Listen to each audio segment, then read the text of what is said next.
Oh,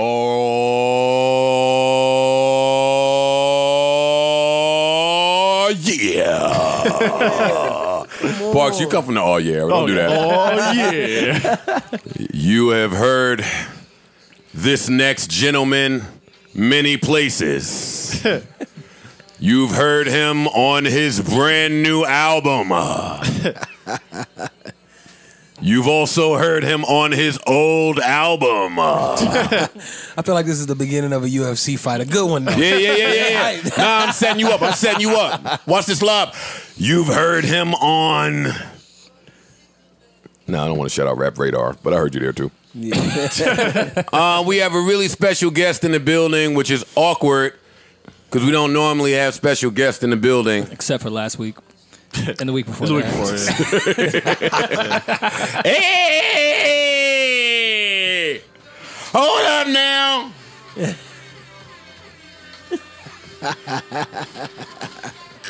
No, slow down before the gunshots. Slow down before the hook start getting beautiful. Because that's where you R&B niggas fool niggas. Once the chords and the hook, shit starts sounding beautiful. We have SiR here. Sir, yes, sir. Enough about how you're doing in your mental health. Tell me how you are able to say to a chick, you're not in the recipe. Man, this just being as honest as you can be. Honesty is the best policy, especially with, them situations. No, it's not. It's a little different when you guys can sing well and put words together really well. Like, the way I would say recipe is, hey, we're just fucking. This was never going to turn out to be anything. I don't know what the fuck you thought in your head. Yeah. The way he says it. You're nuts. All y'all see is me saying it, though, in the song. Y'all don't see no reaction or anything like that. My reaction is the same as yours. That's just how I decide to say it. No, I think if I say, yo, you're not in the recipe. There's no Goya in this one or something along those lines. There's no seasoning in this relationship. Women love I don't to eat. think that. Well, women love to eat. Women love to eat. So when you say recipe, that hits a trigger. Mm-hmm. She's gonna ask, yo, where we eating? Yeah. No, I'm breaking up with you. Yeah, no, it's not in the recipe. You said this shit beautifully, man. Thank you, man. This is a really, really good. And there's another reason why I try not to have guests on here, especially guests that I like. Then it just sound like I'm dick eating. And boy, I used to hate those interviews where niggas just sound like they're dick eating. This is a really good project. Man, I appreciate Great project. that. Yeah, you did that. Great project. Who is the young lady that caused so much turmoil in your life? Oh, man. It wasn't anybody in particular. I think he got a bunch of them. It ain't just one.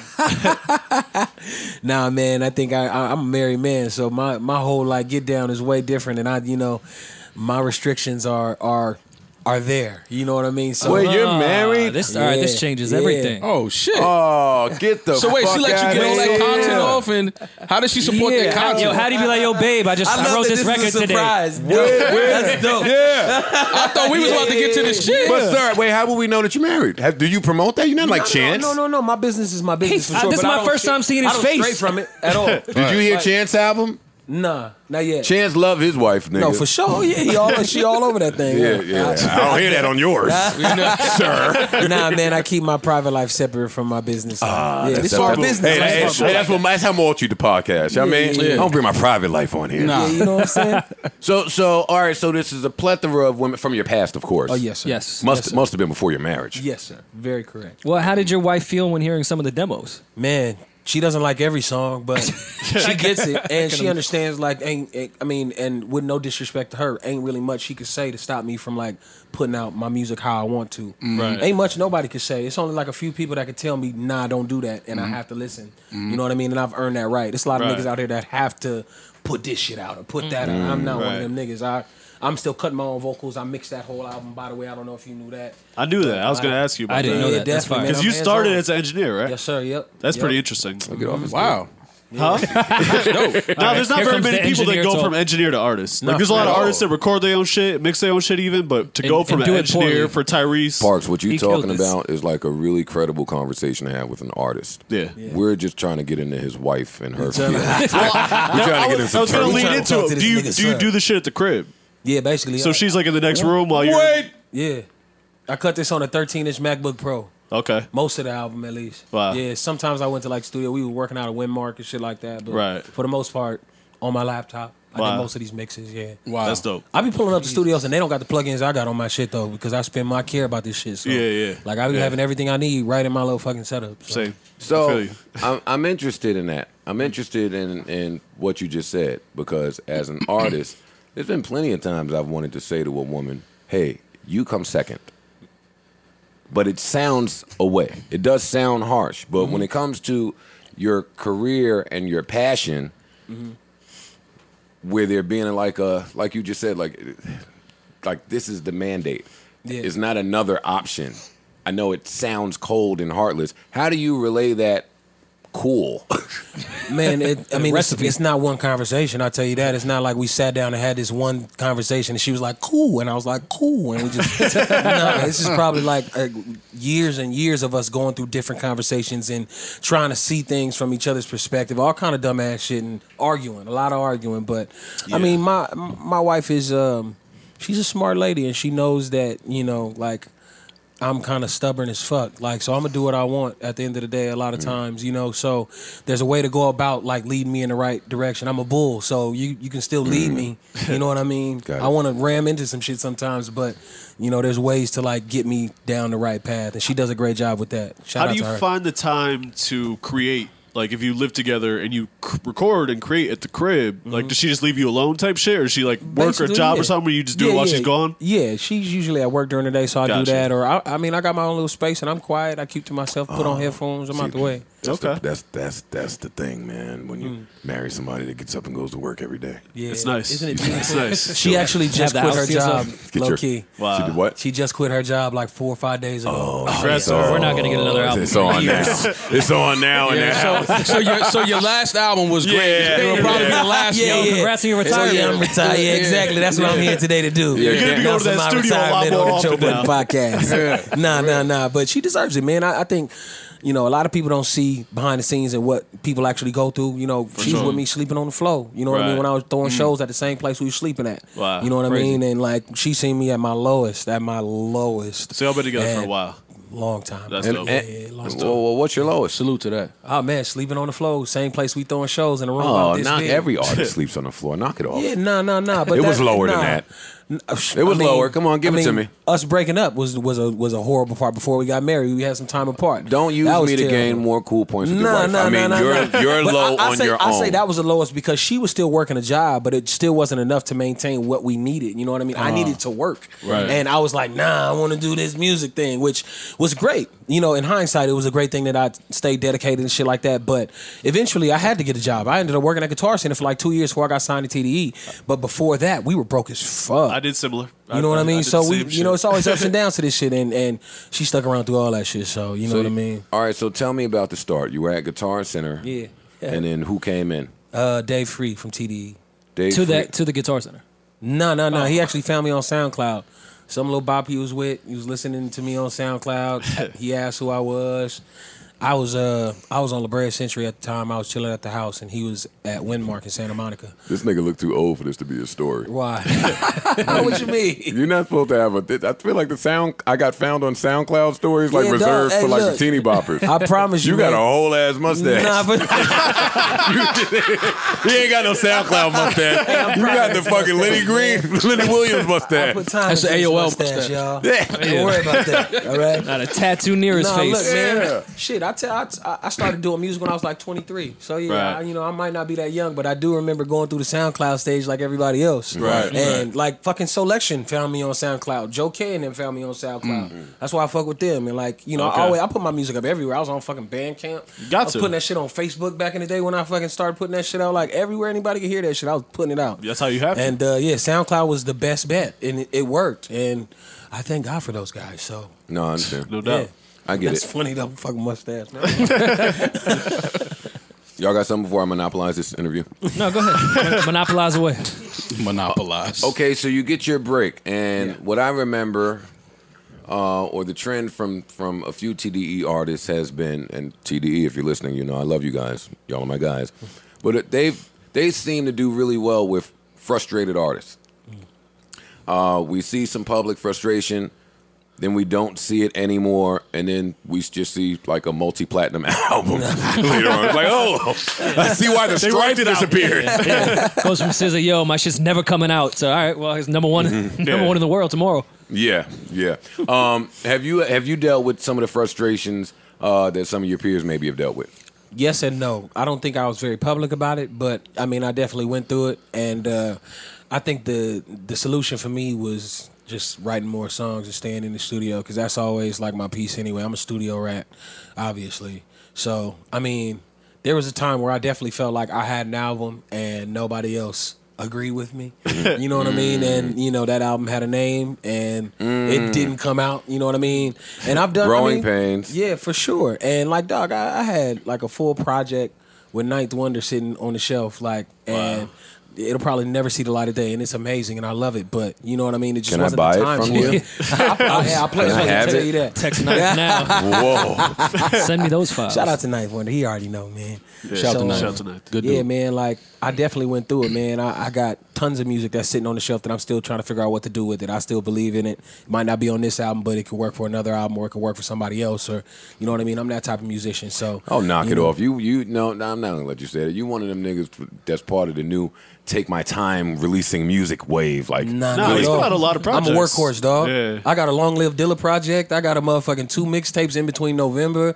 I got a fucking 7 Sundays that I dropped in a boutique label out of Portland. I got a 21-song mixtape called Wooden Voodoo. That was my first project. Yeah, like 2 or 3 it's got EPs, shit songs right? on it, but it's long as fuck, and I cut all in vocals. Wow. So, like, yeah, I'm a workhorse, bro. And I write for other people, all kind of shit. I was on Jill Scott's last album. I wrote the song Fool's Gold.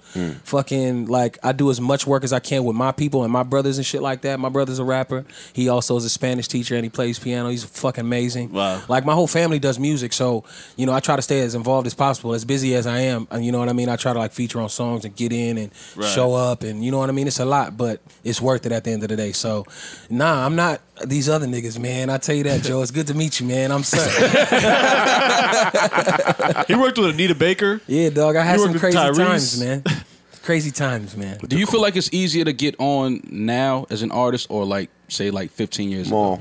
It's a different game, man, but no, it's the same game. You know what I mean? It's different artists and it's different looks, but it's the same manager niggas. It's the same record labels. It's the same contracts.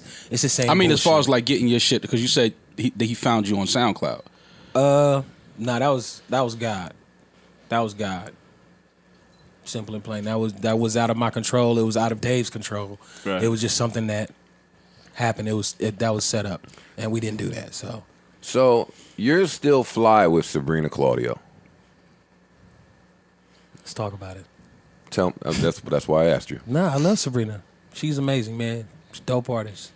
I'm back on the wave. Yeah. Thanks to you a little bit. Yeah. So you weren't deterred by any of that?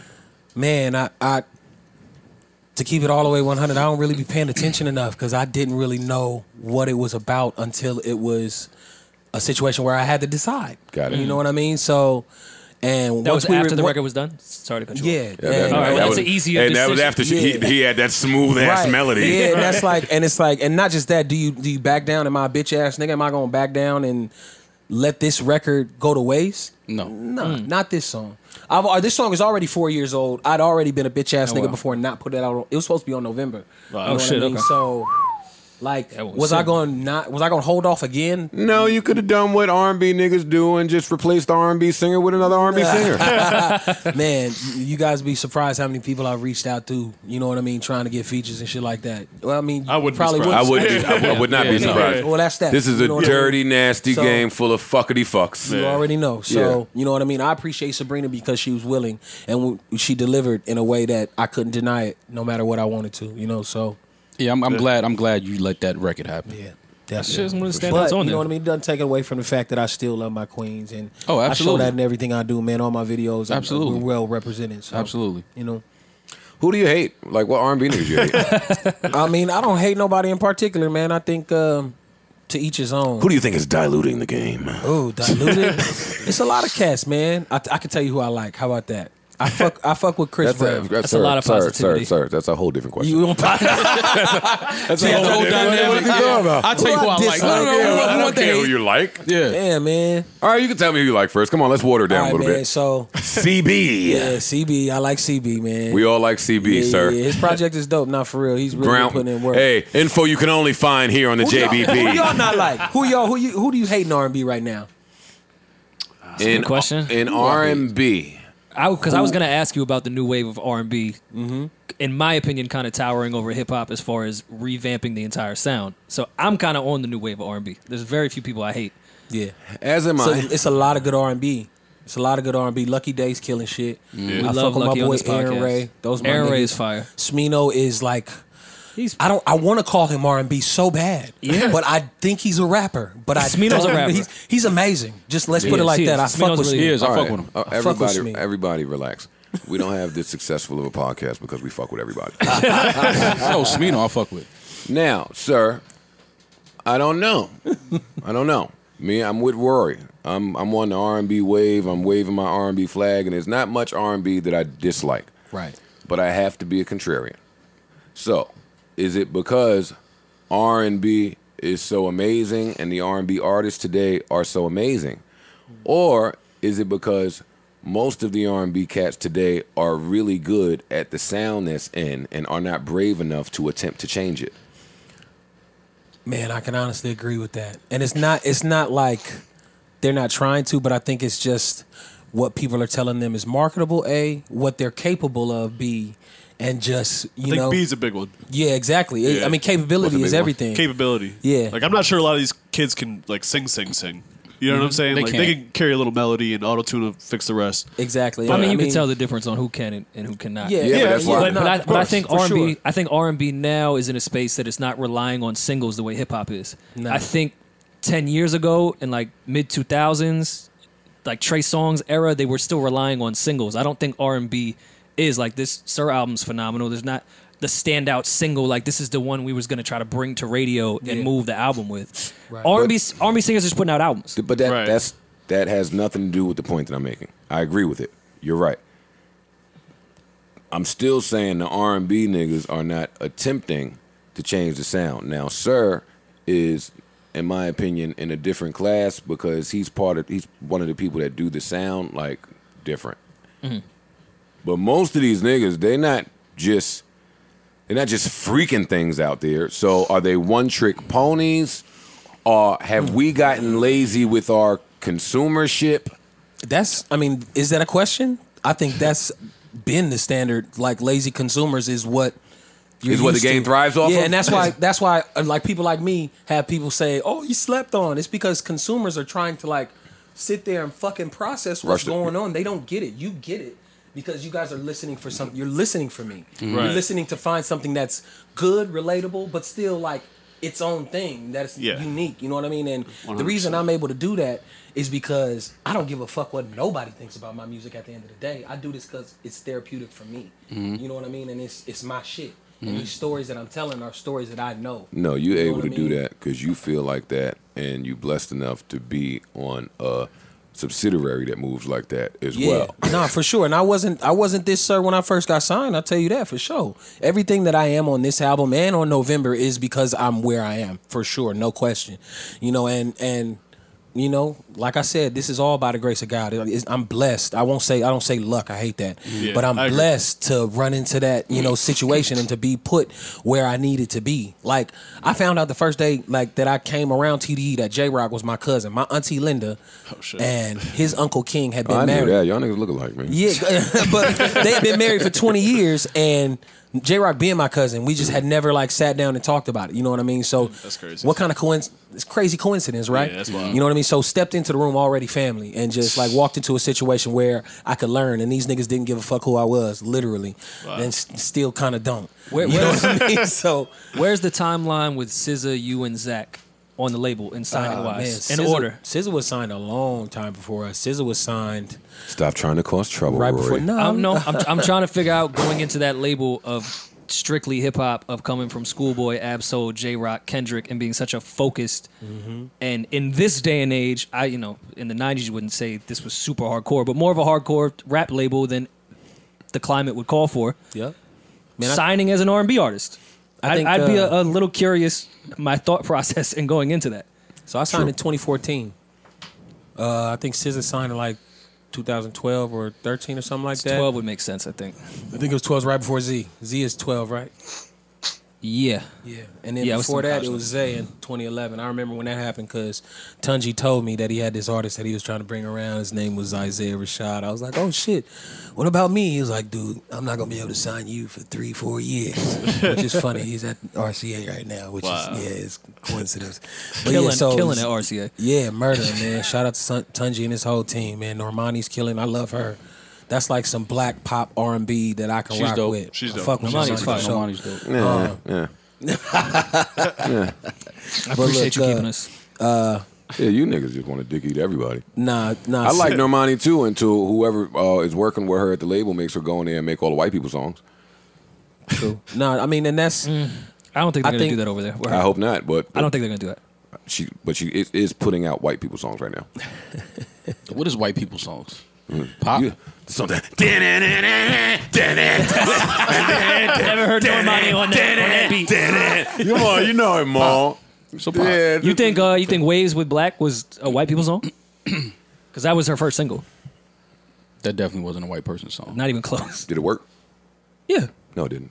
No, So did it put Normani on the map as a solo artist? What are you talking about? It Yes, did it did. not put Normani on the map as a solo artist. Yes, it. And if it did, Savon, please pull up numbers to disprove that record is the one that put Normani on the map. She as a was solo known artist. as a part of the group. That record is not the one that put her on the map. Is she on the map? I'm not saying on the map. She's not on the map as a solo artist. Nah, She is. She's No, young, she's though. not. She is. She's on the young. map. She's way too. She's not way too young even for us close to even her have that potential, conversation. but Yeah. she's definitely People know who known. Normani is. Yeah, She's sure. definitely. Is that what established on the she's map making means? good Y'all moves. niggas are the ones that make me sound like a hater. I'm not hating Normani, but she's not on the If map. you're performing at the VMAs, She's a I think known you're on the artist. map, Yeah, bro. like she performed. Yeah, If you're performing at the VMAs, you're on the map. I don't know what you're talking about right now, Joe. That's not true. If you perform at the If you're VMAs, performing your nowhere close to label potential is on the trying map, your bro. label is trying to push you and your project. That don't mean you're on the map. It does mean you're on the that map. answer. All right, well, I interpret it differently when people are on the awards. I say, oh, shit, you on the map now. That's not what I say. I'm just telling y'all. No, she's on the map.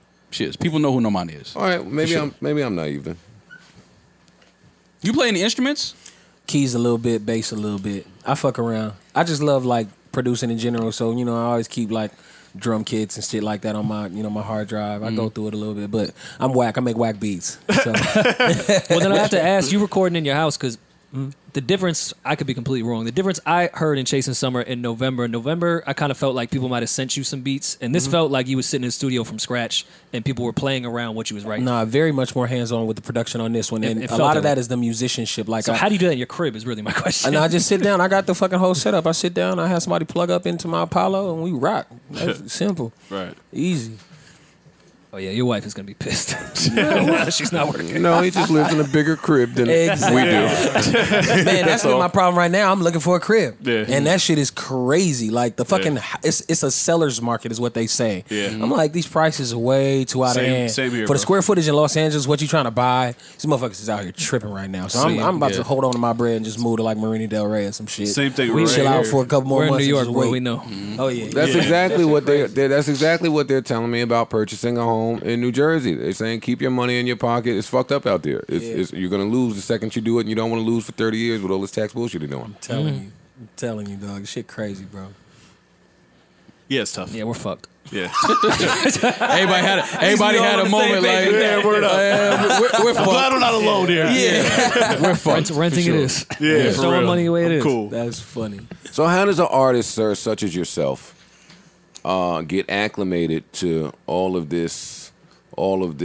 Hey, you have to be put on 30 million different playlists to succeed. Industry, because you seem like you're really actually about the quality of music. Man, I think you just kind of play the game how you play it, man, and hope for the best. I think consistency with anything is the key. So I just try to stay consistent with the music first, Right. And then I got a team behind me that's like really helping me. I met Big B. all this shit. Yeah, met Big B. Big I got B. Fluffy over there. All my management in Big B place, and man. Fluffy. Yeah. Nah, man, we always like confer to each other and try to like make sure that everything is, right before I step out and start talking, or if I'm, you know what I mean, I got to go do a show, I got to go do this. I always got my help to get me right. So I thank God for them. You get to tour a lot? I was just about we're touring. It's coming up. I know. I ain't been talking about it. Everybody been asking about the tour. It's coming up. I'm gonna announce it soon. It's this year. Have you toured before? Yeah. Okay. Last year or that was 2018. We left and we went on the road with Miguel. Then we came and we did the championship tour with TDE, which was great. Yeah.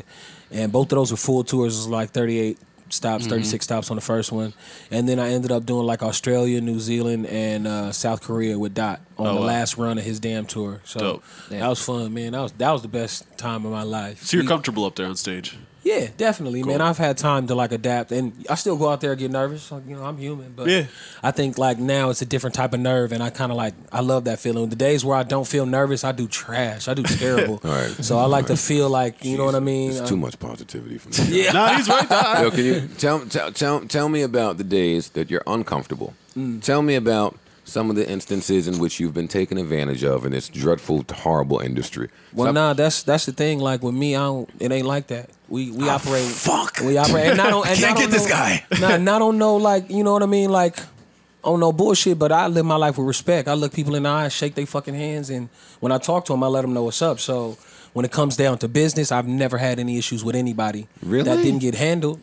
You know what I mean? So we don't have those issues, and I don't disrespect people. None before you got in this situation? Nah, man. I've always been chill, but when it's an issue, it gets handled immediately. Yo, I am so jealous of these new artists. It's all in the approach. I'll give you one. I am so jealous of them. I'll give you one. All right, so you know Dre Vidal, right?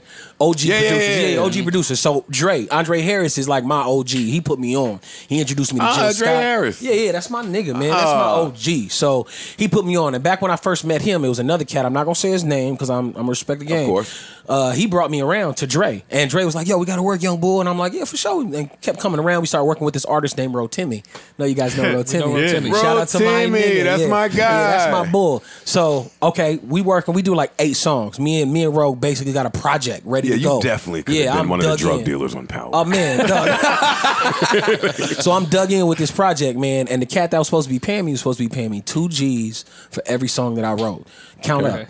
8 songs. That's 16 racks. Sound right. You feel me? So the day when we supposed to get all this pay shit in order, I call Ro. He's like, oh yeah, Rack told me you said you wanted to do this for the love. Wait, excuse me? Oh shit, I said his name. Bleep it out. The love. Yeah. No, we can bleep it out. Yeah. But I wasn't even saying excuse me to that. The love. When has an artist ever said that? Yeah. So we do it for the look. First, straw there was like the biggest straw. So I called him immediately. Second straw. And said, nah, it wasn't for the love. I don't love you. No. Yeah. Didn't hear from him at all. Didn't hear from him for like 3 weeks. And when I did, he was like, yeah, man, I mean, I thought we was all just trying to build and blah, blah, blah. I'm like, nah, my nigga, when I see you, I don't even want no money from you no more, bro. When I see you, like I lost my shit. I lost my shit for weeks. Yeah. And this nigga, I haven't seen this nigga since. And man, it took me a long time to let that go. I think still to this day, if I'm in the wrong type of mood, I might just. But I got way too much to lose to really jump off like that. But that was just a lesson learned. Shit, man. Chill, Big B, chill. You know what I mean? Big B ready to go find a nigga now. Relax, man. Just chill in the kitchen for a little bit. That's 16 racks I'll never see. And man, much respect to Rotimi because I know he probably felt some type of way about that situation because I was like, ain't nobody had none of these songs and nothing happened out of that. And it kind of like messed up that whole situation. And me and Ro have seen each other since and like, we're good, but that was tough, and that was the first time I really went through something like that and couldn't do nothing about it. Yeah, you know what I mean. So from then on, business has been very like direct. It ain't even no question about none of this no more. Yeah, and now I'm with people where I gotta look at them and I like, yep, okay. So it changed the game. You know what I mean? And you always got to pay respect to who you'll see it. Of course. You know absolutely. What I mean? So I definitely pay respect. All right, so speaking of respect, some of the people that you look up to would be who? Man, Frank Ocean for sure. I'm a huge... Nah, I tell you why, man. He's a local boy, man. I'm from L.A., and I'm particular to anything in the city, man. He grew up in the same section as me, so Frank, for sure. Not just because everybody likes Frank Ocean. I don't know Fugazi, nah. Well, Joe doesn't. He's talented. He's fucking talented. You know what's funny about that? I just caught myself even after I said that to him. Like, come on, Frank Ocean ain't Novocaine, man. And Pyramid. Yeah, right. Niggas amazing, you got to give niggas their respect. And on top of him being amazing, I respect him because of where he's from, you know what I mean? Right. Yeah. And, I'm a huge Outkast fan. like Equimanize, you know, that's one of my favorite albums of all time for sure. Huge J fan. Yeah. I still listen to Reasonable Doubt. You know what I mean? I still listen to all of the Blueprints. You know what I mean? I find myself like finding new verses and new things, listening to my favorites. You know what I mean? I'm a James Fauntleroy, like I'm a student of James Fauntleroy. If you guys know anything about songwriting, like that's the guy I was, you know what I mean? Yeah, no, not like that. We know a little offended. And again, the niggas from my section grew up miles from where I grew up from. So just that kind of, you know what I mean? That's who I sought out. 1500 was the example for us when we was still Woodworks back in the day in Inglewood. You know what I mean? So, can you tell us what James Fauntleroy is doing on the earth? No idea. I don't know. Somewhere making T-shirts on a laser printer. He put out a song, I think, this week. I just didn't listen to it, but he did. I think so. James Fauntleroy has to stop this foolishness that he's doing. Man, he just needs to put out an album, man. That's all. But I mean, you know, people get deterred. This music industry shit ain't. It's not fun. I just think he made everybody look at the fucking, you know, the end all and think we over here having a good up jolly time. Yeah, it's not always that way. It's not like that. This is work. No, I think James Fauntleroy's having a blast with all the millions he made from Justin Timberlake, Bruno Mars, and Rihanna. Yeah, he's chilling, dog. He be riding around with a driver. What I think happened was he's one of those artists, and I mean this in a really respectful way. He's really weird. He's not like the fake weirdo. He's a weirdo. Mm-hmm. So he made all that money, he could chill. Now I think he just wants to play with samurai swords and just put out guitar like licks and be like, yo, this is my career now. So I'm just gonna go write for Bruno and make $1 million, and y'all are never gonna get Cocaine 80s again. Yeah. Mm-hmm. If I wrote songs like James Fauntleroy, I would pay for pussy. Okay. All right. I would. I won't deny you that. I won't deny you that. Yeah. I won't deny you that. That's all That's you. That's you. Like, have a blast. Oh, you just like these guys in here, sir. Have a blast. Ain't nothing wrong with it. Yeah, do your thing. Yep. That's how you had to justify it? As if you wrote like James Fauntleroy. All right, you guys didn't hear it, but SiR and Parks just had a real geeky, intimate moment with each other. It was we get to talking about the gigabytes, new iOS hardware and software. That's how Parks gets it. I'm still on old shit, so I was just telling him. Like, the old shit is the dope shit. Yeah, because you can upgrade it and change it and flip it. And now the new shit is super dupe, but it's super expensive, right? Yeah. And less modular, less fixable. SiR, are you a millionaire? No, not yet. It's on the way though. Soon, yeah. I don't know. You was talking about buying the new that house. No, not the house. Fuck the house. The new Mac. That's only five. Let's put it like this. I need some write-offs this year, Joe. Hey, hold up, man. They hit the air home for some write-offs. That's a good way to put it. Yeah, that's a very legitimate way. Man. I like last 4 or 5 years. I paid off all my debt. All my tax shit is like handled. Like credit score 630. No, it's going up into the 7s. You feel me? Yeah. Hey, more experience in that now. Like legal life. I got somebody that can fix all that. Don't worry about that. You got the one time. What happened? I'm just trying to. I don't know what you're talking about. I'm trying to render some services. That don't work for famous niggas. Your little thing where you get the new social security number. Yeah. You know how we play. Yeah. Relax. He's filed taxes before. He can't get a new social. Yo, that's having nothing to do with SiR. The first time a nigga called me with that one. Yeah. Yo, you want a new social? Get the new credits. Wait, you getting off my phone? I'm hanging up. Yo, you like your birthday? Yeah, no. I'm cool and all that. That's sick. I would be remiss if I didn't ask. Oh God. Don't be remiss, Joe. Tell us about the features. These interviewers are so horrible with this bullshit. What does remiss mean? I don't know. I can't even spell it. I just heard a nigga say it and just blurted out on my platform. Some words just sound good with other shit, so you know they work out. Oh, that's your tax guy right there.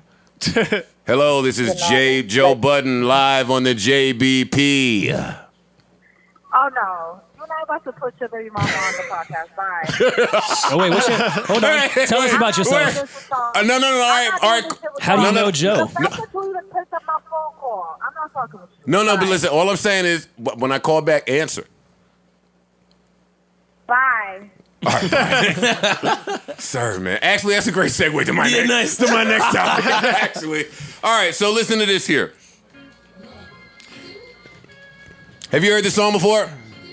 I think so. First of all, you're not even wavy enough to be on this vibe. Hold up for a second, man. Damn. That's the problem. You could never make this. Nah, not married. I hear this whole shit different now. Fuck out of here.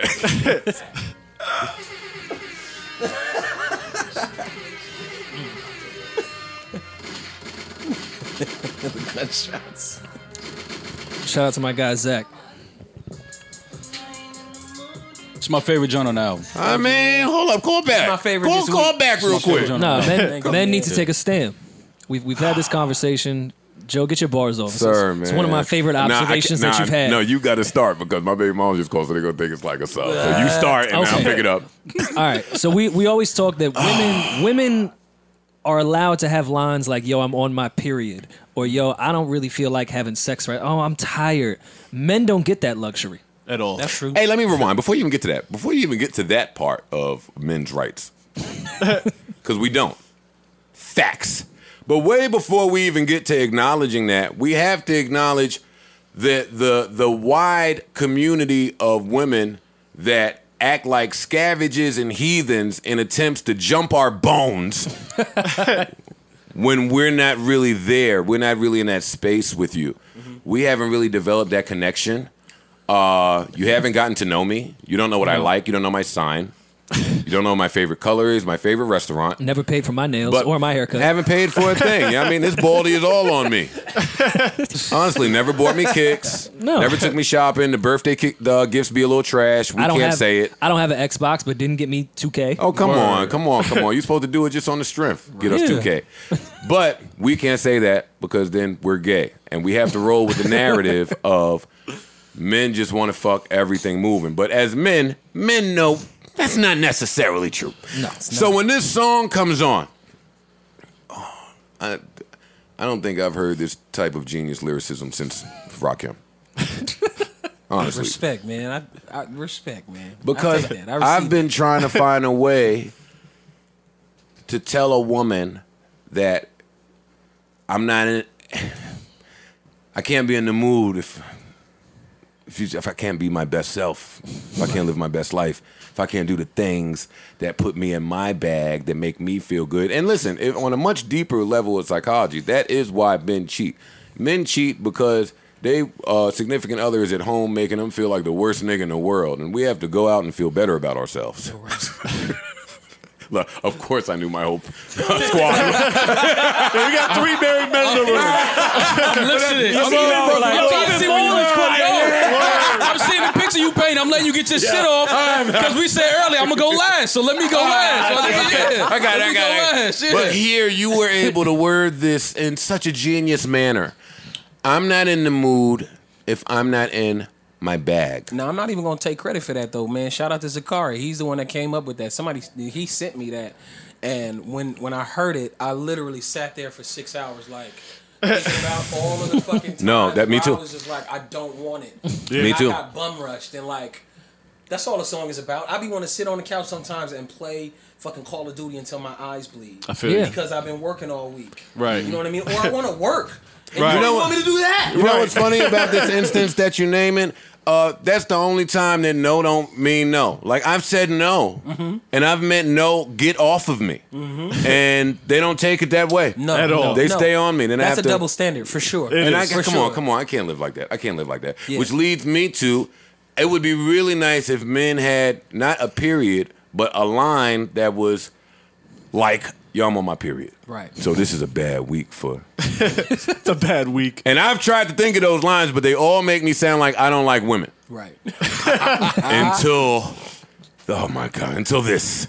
Zakari. Oh, man. my God. Yeah. That's my guy.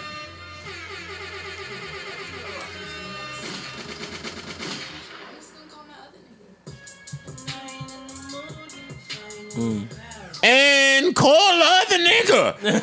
Like, get his ass over here to help with all of these fucking ill-fated responsibilities you're trying to place on me. Bitch, it's not my fault that you can't find happiness. Chill, we still want... A relationship is supposed to be... No, come on. See, I just told you. We still, no, don't...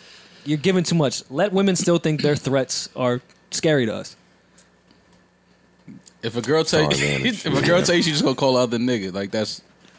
But they say that all the time. Yeah. Do they? To me, they don't respect me. Pretend to be scared.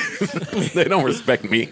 I had a hole in my back. they tell me they gonna call the other nigga and I know him. It's like, oh, word. And then say you've never been in your bed. Word. I just saw him. Just heard his freestyle. He just killed some shit. You gonna call that nigga? I like his last 3 verses. Yeah, man. Chicks always put me in that spot where it's like, damn, man, this nigga songs is hard, but we sharing.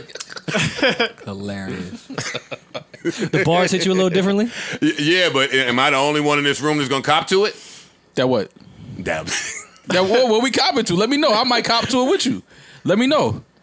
All right, that you've got the radio on, you heard a verse from a nigga that's like, it's all right, but I mean, you and him got some other business that's... Oh, yeah. Of course. That's all. I don't want to go that alone. Hey, I've never had to deal with that, bro. That kind of shit scares me. I don't ever want to be in no situation with like a homie and we both like... Not a homie, but... Nah, don't be a homie. It's like, what's the level right before homie? Associate. You're associate. That's even worse. Yeah, but temporary. I think with a homie you can figure it out quicker. With an associate, it's like y'all gonna have that awkward like stare off for like. And then 6 months. You can't be that guy that's tripping over the chick that's not really yours. That's wild right there, man. Yeah, you can't do that. I'm too aggressive and emotional for all that type of shit, bro. I'd be done like flipped out on accident. Like, well, shit. That's the other thing I wanted to talk to you about. You part of the new wave of aggressive R&B dudes. Like, what can we bring back the jagged edge? Hey, you know what? Hey, I'll say this, man. Like, I don't like try to put that energy out there, but I also don't want anyone to ever think I'm some type of bitch ass nigga because I, sing these songs. You know what I mean? Telling you, go ahead. Nah, man, and straight up before all this before all this music shit, man, I definitely killed niggas. Nah. There's a few R&B niggas dead right now. Nah. I'm from LA and I understand the rules. I don't bang, so I don't go around talking that gangster shit or nothing like that. Somebody asks me where I'm from, I'm gonna say Inglewood. They be like, where in Inglewood? And I'm gonna be like, Topside. That's all I say. That's all I can say. That means something totally different in New Jersey when you're from Inglewood. Oh, yeah. It's a whole different place. It's not the toughest place. Yeah, no. It's actually, if you want to buy some property. It's really nice. Yeah, for real. Yeah, no, it's very beautiful. But Inglewood is changing, though. No, look, the city of Inglewood has always been beautiful. That, like, if you go back to, like, the Inglewood High School yearbooks in the 50s, all white. You know what I mean? And even Compton and Watts, like, was all white to the 50s and 60s. And then we started to desegregate, and they just left. And then it just became a whole different type of place. And Inglewood is, like, full of houses and trees, and you drive through, and you're like, damn, it's actually nice. I don't think I'll get shot over. Oh! And then, but y'all got the stadium coming now, though, right? Yeah, the stadium's coming. We know nothing besides Mo. We know nothing about LA. That, either decide to hold on to their property or the people that decide to sell that property and when they decide to do that. So if somebody holds on another like 3 years, they're going to come up for sure. Right. If you like rushing out now, you're going to make a little bread, but property value shooting up so much because of that stadium that you just got to stay there. I wish people to stay 10 years after this stadium and really see how shit looks, but motherfuckers is selling their shit a lot. I'm sure. I'd be remiss if I didn't ask you. I like that. What are your thoughts on the Summer Walker LA comment controversy? Man. And let me just let the people know who are unaware. Summer Walker had put out whatever she put out, but video of her saying that LA has too many homeless people and it's too dirty to act as bougie as they act. She was probably downtown. I live downtown right now. It's pretty bummy. It's pretty dirty. But it's L.A. And you know what I mean? I was hurt. I hit her like, man, come on, man. You need to go somewhere else. Why don't you go spend some time on Sepulveda, okay? Like, I told her to go to my favorite breakfast spot. You know what I mean? I told her, chill over there, get away from all the bullshit. You know what I mean? Like, remember, L.A. is a nice place. It's not all bad. You know what I mean? But, as disrespectful as it sounded, it's like there's a truth to it. And it's perspective, so she just needs to change her view, I think. And that's the problem. She's with somebody that is taking her in some bummy-ass places, or she's letting other fucking situations fuel that. You know what I mean? It might be some whole other shit that got her mad about L.A., and that's how she decided to react. But I think she was we mad all at know not being able L.A. to is a staple no matter what motherfuckers hate about it or nothing. You still going to have to pull up, and you're going to have to perform. And that's what to please the fans. Probably going to be one of your bigger markets. Well, that's always going to be your biggest. That's what some of the complaints were about the comment, not necessarily whether there was truth or not to what she was saying, but it's like, you're going to come here, you're going to utilize our resources, you're going to come here for our economy, and then you're going to leave and talk shit about us, which is like, come on, that looks away. Yeah, for sure. But, I mean, you already know the fans, they still going to listen. And, she got great music, man, and I think we putting out good shit.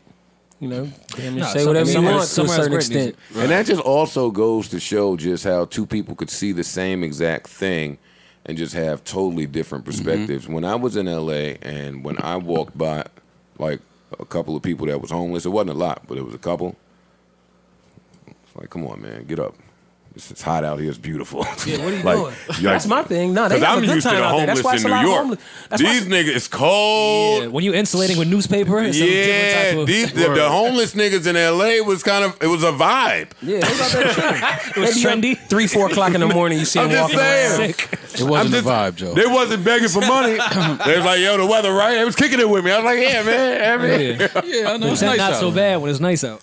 Nah, for sure. And I probably wasn't supposed to say it. He wasn't. But it's true.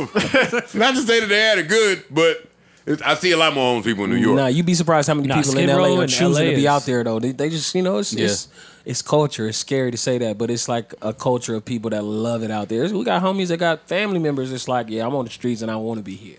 That's crazy. You know what I mean? They just live that life. They just don't fuck with society. They don't fuck what's going on. They comfortable. And then you right. The weather's great. Motherfuckers be up 4 o'clock in the morning, in the middle of the night. They go to sleep at like 7 a.m. and wake up at like 8 p.m. And then they back on their shit for the rest of the night. You know, like the homeless niggas in L.A., they get to pick a block and they liable to ask like 30 millionaires in a day for some change. Like over here, you asking my cousin and them. No, they ain't got it. That's the craziest thing about all that shit. No, them motherfuckers will come up on $1,000, easy, spend all that shit, be broke the next day. Didn't Pras from the Fugees do a documentary? Wasn't he on Skid Row for like a week and was making bad bread? Yeah, that's the other thing. If I'm homeless in LA, all my money is going to drugs. Yeah, exactly. That's me. That's the problem. Just me. Don't judge my homelessness. Don't judge how I do mine. You figure out yours. That's funny. What is your favorite breakfast spot? What spot is it? Man, so Coffee Company. Have you guys ever been there? I've been there before. Yeah, Mall's been everywhere in LA. I mean, I'm particular to Serving Spoon. A lot of people that's there. That's my shit. Yeah, I love Serving Spoon. I'm an Inglewood nigga through and through, for sure. They got to get some new seats, though. There's been a lot of asses in them seats. Yeah, it's kind of, you sit down in them seats. But, they got customers like clockwork, so they ain't tripping on. They like, we going to keep jugging until the jug is up. So. Yeah, Serving Spoon is the shit. Serving Spoon is bomb. But then I also go to Pan's, if you know anything about that area. You know Pan's? I've never been to Pan's. Man, it's like an old 1950s diner. It's cracking. It's on Lazienega again, Centinela, right there across the street from the TGI Fridays. Oh, that's Mall's Block. Fridays. I know where it's Mall's Block. Yeah, you've seen it before. It's that big ass, got the big ass 50s. Pans. Yeah. Go in there I've one never day. been in there. Have a waffle. Okay. Change your fucking life. Gotta try it. I feel like I need to hear a Sir Wale groove. Sir Wale. That would be a vibe. Wale, man. Shout out to Wale. Much respect, dog. So no, you wouldn't do it though. When the niggas say much respect, and then go, nah, you know what? Yo, shout out to him. I tell you this. I fuck with people that fuck with me. You know what I mean? And I like Wale music. I fuck with Wale. Right. But if Wale ain't reaching out, I ain't gonna reach out to Wale. Like, hey man, let's work. You know, it's only a few people on the planet that I'm like bugging to work. Summer Walker. Okay. Is she one of the people you bugging to work? Yeah, I be hitting her all the time. Like, yo, let's get up, let's work. I'm gonna say that. I said that on like 3 of these motherfucking interviews because I'm trying to get that point across. Oh, say trying less. Trying to fucking work. That would be the hardest 70 seconds ever. Like, I love certain things, and I just love her music, man. It's a lot of attention on her on other things and whatever the fuck. No, we fuck with some. I don't give a fuck about none of that shit. Your music is hard. Nah, I'm all just followed on the fucking gram. Put it on the grave shit. That's my shit, and that shit is short and beautiful and like musical as fuck. When I heard that shit, I was like, nah, that shit is dope. Shit. I lost my shit, bro. Yeah. And ever since then, I've been like slowly like getting on her nerves. I know she probably irritated at this point. I don't give a fuck. You know what I mean? I just sit her and say hi every once in a while. I bet you do. That'll be dope. Bet you do. Yo, come on, man. Come on, man. I just hit her and say hi. I play by different. What married nigga get to hit people and say hi? Artist looking for features. I buy by the rules. Well, listen, Sir already sound like he got his house well in much more check than I had mine. So I couldn't even keep my baby moms on the podcast for 3 seconds. I didn't realize I was simp. Yeah, come on. Who else is gonna be? My phone. I couldn't do shit. My hotline's not blinging. Because you say things like that. No, it's because bitches know I pay, so it's like, all right, can't call them for the free. You got to catch at me to get a call. Oh, what else do we have for Sir? I think I've asked everything I need to know. I'm good as well. Is there anything you want to ask us, Sir? Nah, man. I just want to say thank y'all. There's a lot of people that hit me up this week like, man, we found you on the fucking Joe Budden podcast. So thank you. Man, just leave some tickets and passes for the show. No, yeah, that's all we need. I just know we doing a show out here. I'll say December. We'll say that. You know what I mean? Oh, your show would be ill to come with a chick that I'm not loyal to. Yeah, that'd be perfect. Like where some of the songs could resonate. As soon as the recipe comes on, recipe, yo, it's my favorite song. Nah, y'all not understand. Yo, wait a minute. That's what the fuck I'm. Fam, why y'all ain't play the saxophone more on this record? Bro. There's no bro. There's no excuse for this. He was really mad about that. No, that was. I am. And then I know he's an engineer. It's like, come on, fam. Nah, man, it wasn't tasteful. You don't think it was the perfect amount? No, we thought it was. Joe likes to hear an abundance. He wanted a 3-minute sax never solo. came in and it comes in 3-minute every solo. single verse. That was session. I hate the niggas I work with and have created a better life for. That was a session after the second master. So we'd already mastered the project and we're done. And we went back in on some bullshit, and he pulled up and did that. So I had to find. So that means there's another take with more saxophone. No, that's all I had. I put everything he gave me in that fucking song. Well, was he high? Why he only gave you that? Nah, man, that was the take. The other takes weren't the take. And of course he gave me more parts and shit like that, but that was the sauce. And that was like the sauciest sax I've heard in a long time. I don't got sax on a whole bunch of records that I would love sax on because it's hard to find a quality musician. It's true. And this motherfucker came in, murdered that shit, bro. Much shout out to him. I don't even know. Oh, I know. This is she got away. Yeah, more sax next time. I got you. I got you, Joe. I hear you, sir. More sax next time. That's inexcusable. That you in LA, you could walk by certain corners and find a nigga that get busy on the sax. Like LA is not one that simple. Sax is not an instrument that is just people are really good at. There's man homeless sax players. Then they probably weren't that good. I totally disagree with that. If you know the history of jazz, you can't really say that. Well, then that's a whole nother thing. Yeah, I'm not going to get serious now. All right, so fine. I guess I have to take that answer. I'm sorry. I'm disappointed in it. I'm sorry. He's all right. No sax. He's married. How the hell is this nigga producing good music? It doesn't sound like an inspiring place. Yeah, what are your vices, man? Where do you go? What's your muse? I smoke and drink, and that's all I do right now. And, oh, that's a vibe. Yeah. That's all. I calmed down, man, about 5-6 years ago. I used to be a whole different nigga. But, yeah. Get a little liquor and reminisce, right? But that's the thing. I think that's like part of LA culture. We getting in bracket at like 15, 16. Right. I had my first car when I was 16. I was already on the move trying to get shit popping. We go to Andy's right on Manchester, and you can sell us all the liquor we wanted to. No fake IDs or nothing. Just driving up, pulling up, getting as much drink as we could. It's 4 homies in the back. We driving to Culver City, trying to get it popping. So, you know what I mean? By the time I was 25, I was burnt.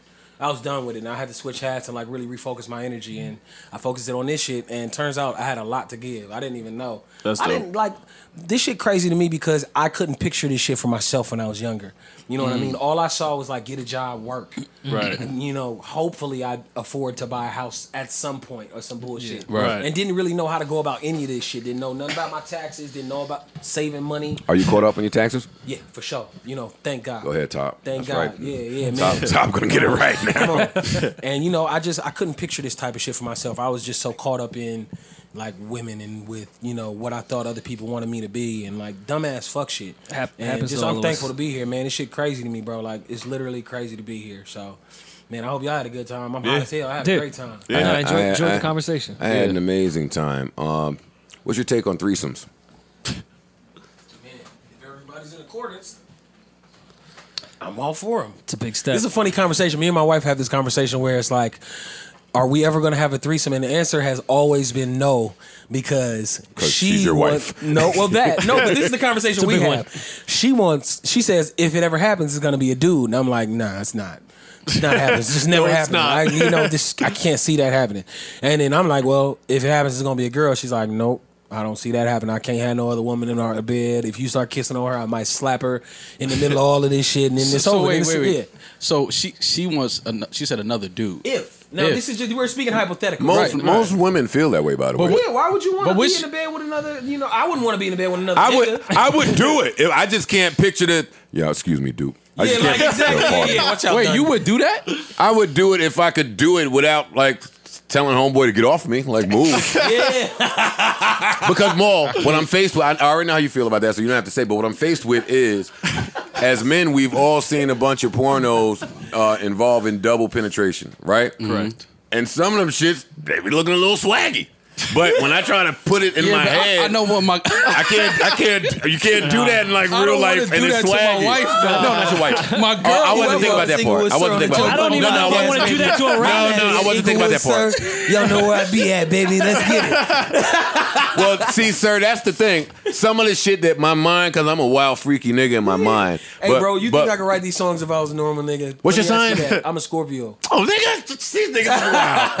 These niggas is nasty niggas, Tell you, man. Dog, I was a wild boy. No, Gemini's that's nasty. But they nasty too. It's the same thing. They both two-faced signs. Yeah, but They both two-faced signs. Yeah, for sure. But what I'm saying is, my mind conjures up some things, but because I'm famous, it walks me off of the ledge. Like as a even if it's hard enough for a nigga to say, you know what, I'm gonna fuck a girl, not your significant other or wife or anything, but I'm gonna fuck a girl with another dude.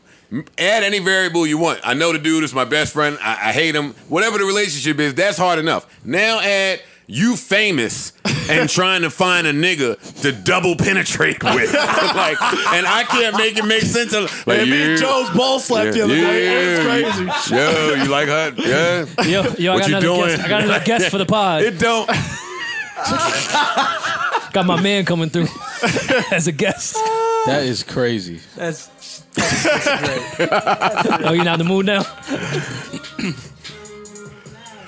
See, one day I'll be able to open up the dialogue on this podcast, man. But where does that conversation? How does that conversation end? Because that's it. Always ends with good night, and we roll over and go to sleep. We don't have sex. We argue, and it feels weird. At the end of it, yeah, because I'm mad, she's mad, and nobody's horny at the end of it.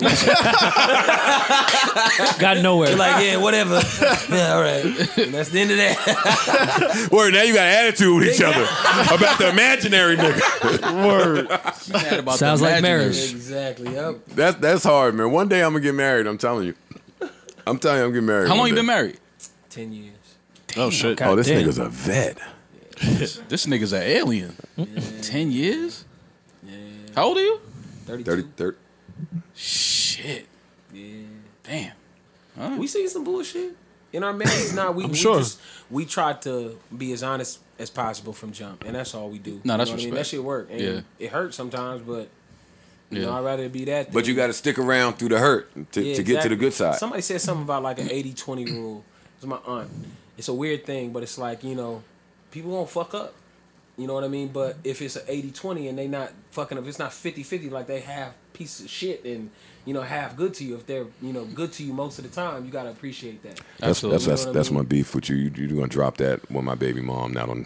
I mean, you should have said that when she called. She going to watch the podcast, right? No, she's not. No, she's not. No, not at all. Depends the topic. Nah, but, you know, I think right now I'm like 99-1. I haven't, you know, I'm not on bullshit. You know what I mean? I'm doing really good. And me too, bro. More of it is like you. It's in my mind, and sometimes I might like lean way too far off the fucking ledge, you know what I mean? But I've learned to pull myself back, and I got a good team around me to keep me in check. That should be so much fun when you lean over but the that ledge. shit is so fucking hard, dog. Yeah, the ledge. Yo, Rory trying to shut up right there. See, I don't fuck with Rory.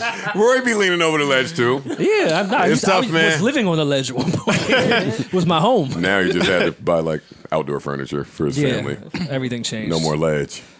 No, the terrace is the ledge now. She's there with me. Is SZA gonna let you on her album? Man, shout out to SZA, man. I love her.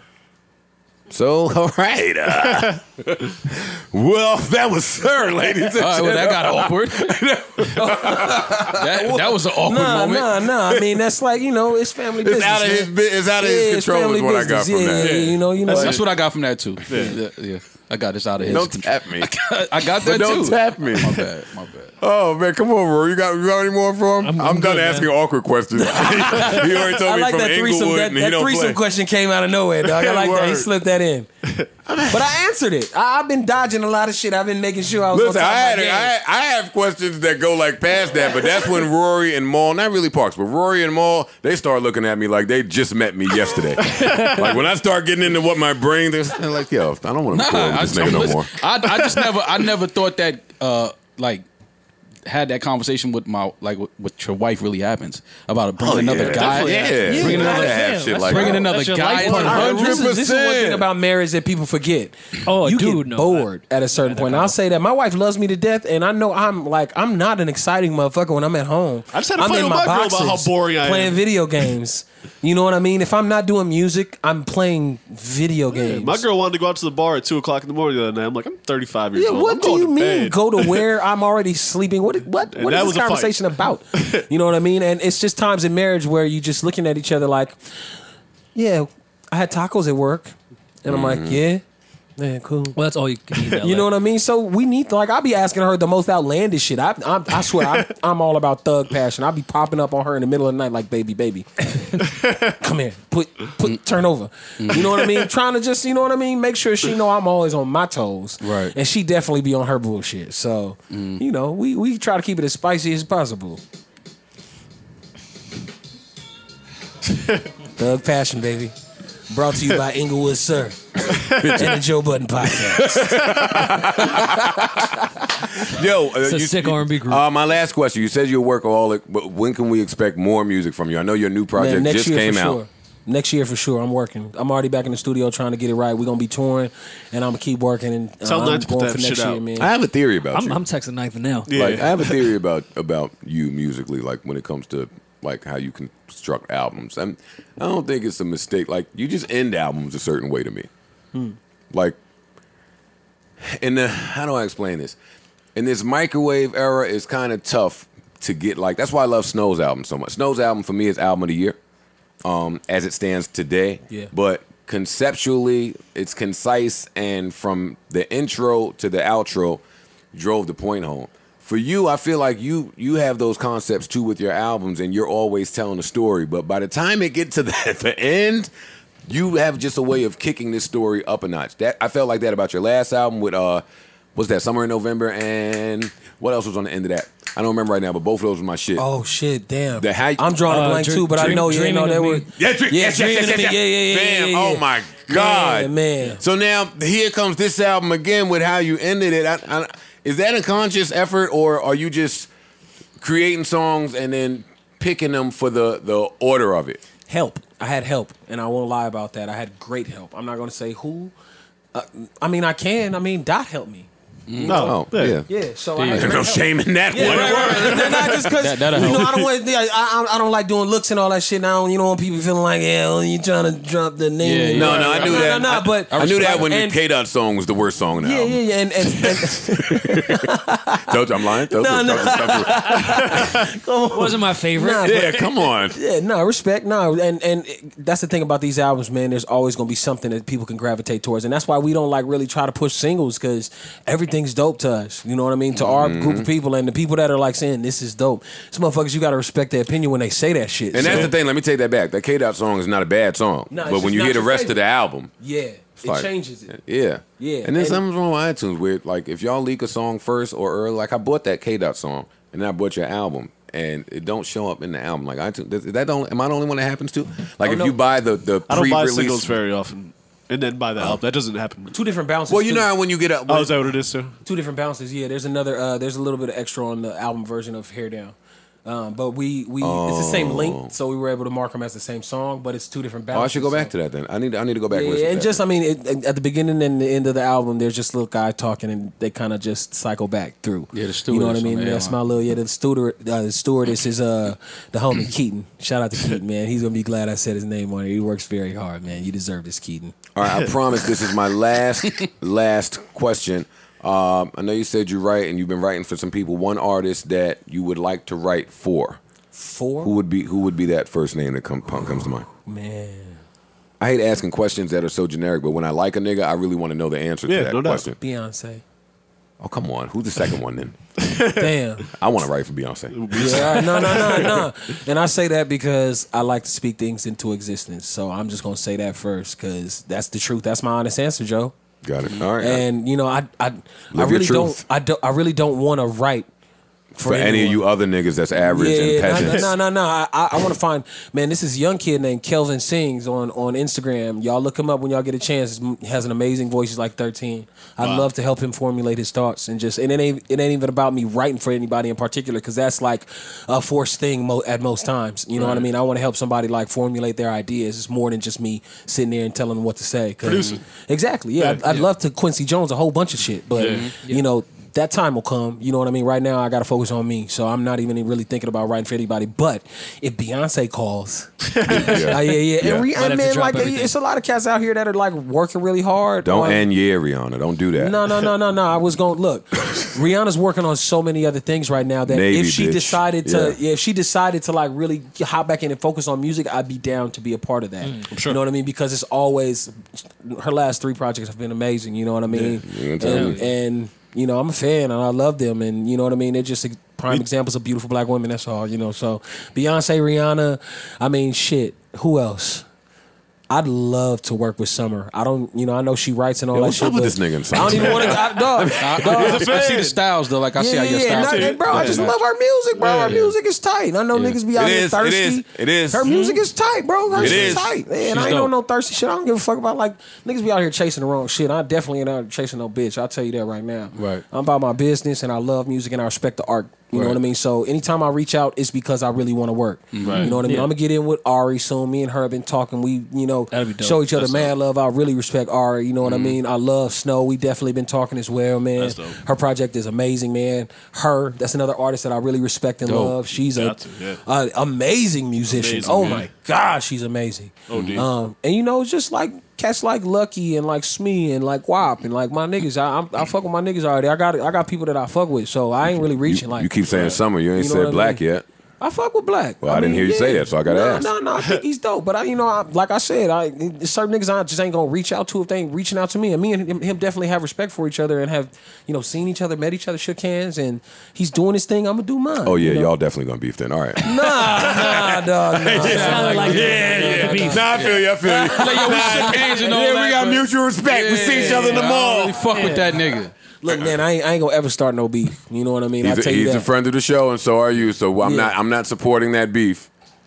That would be dope, though. A beef with them niggas? A record with him and Black. Would be amazing. Amazing. You know what I mean? Yeah. I think everything happens in God's time, and if it's gonna happen, it's gonna happen. How you think Black gonna feel about all that Summer Walker name dropping you doing up here? I don't know how they got something going on or something. That's his homegirl or something. I don't be paying attention. I'm telling you, I don't be on the internet like looking at nigga shit. I be like checking my insights and shit like that when I'm on my phone. I don't do that neither, man. Yo, I feel like a sucker that they even asking me, yo, do you want to check the insights? You're right. Nah, nigga. I just want to post a pic and go.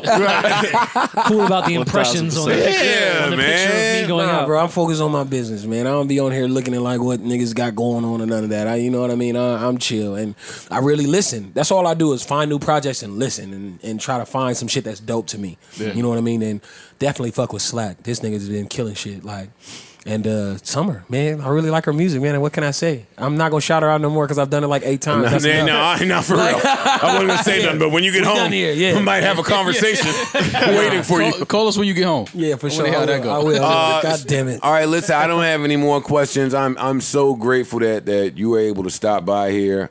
Especially as busy as you are. We're all huge fans and wish you nothing but the best and continued support from all of us here. Did that sound too generic? Because I meant all of that. No, it was good. I meant it. I meant it. Dope project, man. I appreciate dope that. project. Ben, thank you. Yeah, I've been congrats. following for some time now, so happy that you're still putting out your best project every time you put out a new project. Man, that's the goal, right? Yeah, Rory. Your best project. No, I agree. I agree. I honestly, I didn't know much about you when the debut dropped, and then I fell in love with it, and then I was like, all right, let me get off this nigga because he ain't gonna be able to top that. Yeah. And then, I mean, you did. So, man, thank God, man. We just trying to better ourselves, man. That's all I'm trying to do is get better than the last project. If I could do that for 3 more projects, I'll be straight. Yeah, I'll be that. Next time you ask me if I'm a millionaire, I'll have a different answer for you, Joe. My guy, that's the goal. Then, listen, and I'm really excited that you say you're dropping a project next year. That's the goal, man. I'm trying to get something out every year. And you know, like, fuck up. You know where we at? We at TDE, baby. So I might be lying through my teeth. That is 100%. But that ain't going. That's not gonna stop me from working towards it. You know what I mean? I gotta work towards it. You know what I mean? And hopefully, I'm on a couple of the projects that's coming out, man. You definitely gonna be hearing me on some of my homies' projects. I've been working. Yeah, that's how I know that this nigga's like a reformed killer. Like he too positive. Like he bigging niggas. He's fucked niggas up in his life, man. Look at Big B smiling. I see you, Big B. Sir, thank you for stopping by. We appreciate it. Man. Yes, sir. I got the round of applause. Hold up. There we go. Tell Nike to send that shit. I'm texting from my phone.